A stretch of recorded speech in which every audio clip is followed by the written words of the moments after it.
À l'origine du déclin de notre civilisation. Les facteurs à l'origine du déclin des grandes civilisations, la population, le climat, l'eau, l'agriculture et l'énergie.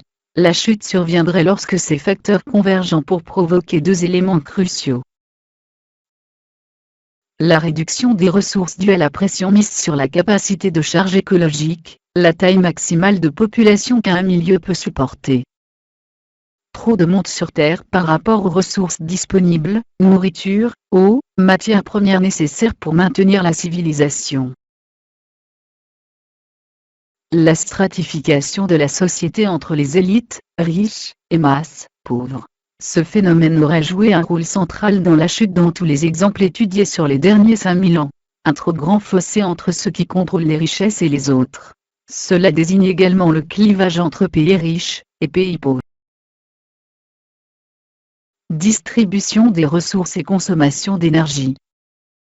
Les élites qui ont le monopole des richesses, ils sont protégés plus longtemps que les gens du commun, des désastres environnementaux, et qu'elles sont donc tentées de continuer à vivre comme si de rien n'était, en dépit des catastrophes prévisibles. Dans notre cas, cela pourrait signifier par exemple, le refus d'admettre la réalité du changement climatique, et de prendre les mesures nécessaires avant qu'il ne soit trop tard. Même s'il l'estime difficile à éviter, il semble penser que la catastrophe n'est pas totalement inévitable, à condition de prendre les mesures structurelles nécessaires pour cela. Les deux solutions clés étant d'assurer une distribution des ressources plus équitable, et de réduire drastiquement la consommation d'énergie en se basant sur des ressources renouvelables, en réduisant la croissance de la population.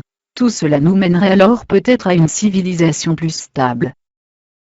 Des sacrifices nécessaires à la survie de notre civilisation. Alors, on fait quoi? Ce n'est pas la première fois que les inégalités nord-sud, l'exploitation à outrance de ressources non renouvelables, et la surpopulation sont pointées du doigt. La nouveauté, ici, c'est qu'un modèle mathématique les a décrites comme des causes très probables de la chute de la civilisation actuelle.